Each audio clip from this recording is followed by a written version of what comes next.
जय जिनेंद्र। वर्णार्घ जैन ग्रंथ वाचन अर्घ 10 भाग 10।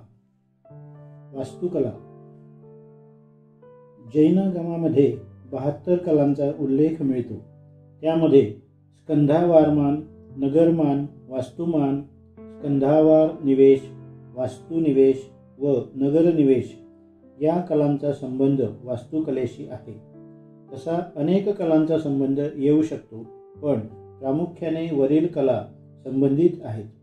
जैन वास्तुकला एवढ्या विपुल प्रमाणात भारताच्या सर्व प्रदेशात आहे की या लघुकाय लेखामध्ये सर्वांचा परामर्श घेणे अवघड आहे, पण तरी देखील महत्त्वाच्या कलाकृतींची माहिती संकलित करण्याचा छोटासा प्रयत्न करीत आहे। स्थूल मनाने पाहिल्यास जैन धर्माची त्रिलोकाच्या रचनेची जी कल्पना आहे तिचा प्रभाव जैन वास्तुकलेवर पडलेला दिसतो, पण याहीपेक्षा निकटचा आणि महत्त्वाचा संबंध समोशरण रचनेशी आहे। स्वर्गातील देवांचे भवन, प्रासाद, वेदिका, जिनमंदिरे इत्यादींचे विस्ताराने वर्णन करणानुयोग ग्रंथातून आढळते। त्या वर्णनातील कल्पनांचा वास्तुकलेमध्ये मूर्त स्वरूप देण्याचा प्रयत्न केलेला आढळतो। वास्तुकलेचे प्रेरणास्थान, श्रद्धास्थान तीर्थंकर, केवली, मोक्षगामी जीव, मुनी व क्वचित ठिकाणी देवी, यक्ष, यक्षादी आहेत। तीर्थंकरांना केवलज्ञान प्राप्त झाल्यावर इंद्राच्या आज्ञेवरून देव समोशरणाची रचना करतात।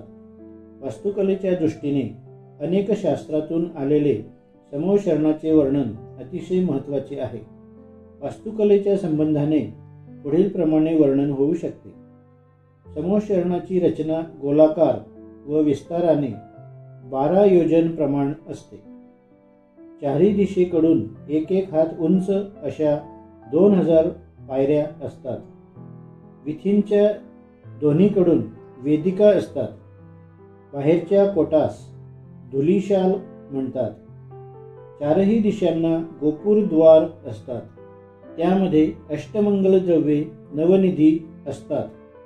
बाहेरून रत्न तोरण व आतून मकर तोरणांनी गोपुरे सजवलेली असतात। नाट्यशाळा, चैत्य प्रासाद असतात, जे वापिक आणि उपवनांनी शोभायमान असतात। एका नाट्यशाळेत 32 रंगभूमी असतात। समोशरणात मानस्तंभांचे फार महत्त्व आहे। गोलाकार, उंच, चारही दिशेकडे 4 चतुर्मुख जिन प्रतिमांनी युक्त असे हे मानस्तंभ असतात। निर्मितीसाठी स्फटिक व वैडूर्य मण्यांचा उपयोग केलेला असतो। मानस्तंभाच्या चारही दिशेकडे वापिका असतात। मानस्तंभ पाहिल्याबरोबर दर्शकाचा मान, अहंकार नष्ट होऊन श्रद्धा निर्माण होते। समोशरणातील वनभूमीमध्ये चैत्य वृक्ष असतात। याच्या चारही दिशेस अष्टप्रातिहार्ययुक्त जिनमूर्ती असतात। पार्श्वभागी उंच स्तूप सजवलेले असतात। समोशरणाच्या अगदी मध्यभागी गंधकुटी असते। या गंधकुटीच्या बाजूने गोलाकार 12 कोठे असतात, ज्यामध्ये भव्य जीव उपदेश ऐकण्यास बसतात। याला श्रीमंडप म्हणतात। श्रीमंडपाच्या मध्यभागी उंच सिंहासन असते, ज्यावर बसून तीर्थंकर उपदेश देतात। समोशरण रचनेची नीट कल्पना येण्यासाठी समेत शिखरजी, जयपूर, कुंथलगिरी, इंदोर, कुंभोज बाहुबली इत्यादी ठिकाणी समोशरण मंदिरे आहेत। त्यावरून समोशरणाचे सौंदर्य, कल्पकता व कलाचातुर्य दिसून येते। चैत्य आणि स्तूप। जैन काव्य पुराणातून स्तूपाचे वर्णन कमी, पण चैत्याचे वर्णन फार आढळते। वास्तुकलेच्या संबंधात त्यांचे फार महत्त्व आहे। चैत्य वृक्षांचे वर्णन खूपच बहारदार पद्धतीने सर्वत्र आढळते। चैत्य छत्र, घंटा, ध्वज व पताका यांनी सजवलेले असतात। पुष्पमाला, चंदन, रंगीबेरंगी फुलांचे गुच्छ, कालागरू, आदी धूप यांनी शोभित असतात. त्यामुळे प्रसन्नतेत अधिकच भर पडते. तीर्थंकरांच्या मूर्ती अत्यंत शोभायमान विराजमान असतात. तीर्थंकरांना ज्या वृक्षाखाली केवल ज्ञान प्राप्त होते त्यास अशोक वृक्ष अर्थात त्याच तीर्थंकरांचे म्हणतात. यामुळेच वृक्षाखाली जिन प्रतिमा स्थापन करण्याची परंपरा सुरू झाली असावी. त्यासाठी वृक्षाभोवती पीठिका आणि वेदिका निर्माण करणे भाग पडले. चैत्य स्तूपाचे वर्णन जम्बूदीपपण्णतीमध्ये विस्ताराने आहे. तीर्थंकरांचे जेथे निर्वाण होते त्या ठिकाणी स्तूप उभारले जातात. हे स्तूप गोलाकार असतात. प्राचीन काळी महापुरुषांना जिथे अग्निसंस्कार दिला जाईल त्या ठिकाणी स्तूप उभारण्याची प्रथा होती. काळाप्रमाणे आकारामध्ये वेगवेगळेपणा आढळतो.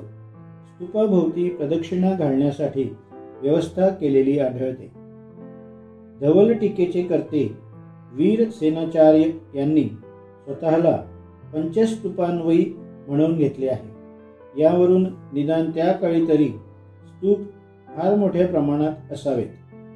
आजही सारनाथ, भरहत सांची इत्यादी ठिकाणी स्तूप आहेत. दुर्भाग्य असे की जैन स्तूपांची संख्या जास्त नाही. मथुरेचा स्तूप भग्नावस्थेत का होईना पण आजही पाहावयास मिळतो. वास्तुकलेचा तो एक उत्कृष्ट नमुना आहे. हा 47 फूट व्यास असलेला गोलाकार स्तूप आहे. निर्मितीसाठी विटांचा उपयोग केलेला आहे. बाह्य भागावर जिन प्रतिमा आहेत. तोरणद्वारेही असावीत असे भग्नावशेषावरून वाटते. यक्ष, यक्षिणी, मुनी, स्त्री, पुरुष अशा अनेक आकृत्या आजही सुरक्षित आहेत. स्तूपाचा वरचा भाग घुमटाकार आहे. इथेच 2 आयाग पट्ट सापडले आहेत. त्यावर स्तूपाची पूर्णाकृती आहे. आयाग पट्टावर शिलालेख देखील आहेत. तक्षशिलेच्या जवळ सरकॉप या ठिकाणी जो स्तूप आढळतो तो जैन स्तूप असावा असे मत पुरातत्व विभागाचे डायरेक्टर सर जॉन मार्शल यांनी व्यक्त केले आहे. आज उपलब्ध असलेल्या आयाग पट्टांचे महत्त्व त्यावरील स्तूपांचा आकार, आकृत्या, शिलालेख आणि जिन प्रतिमा यामुळे अधिक आहे.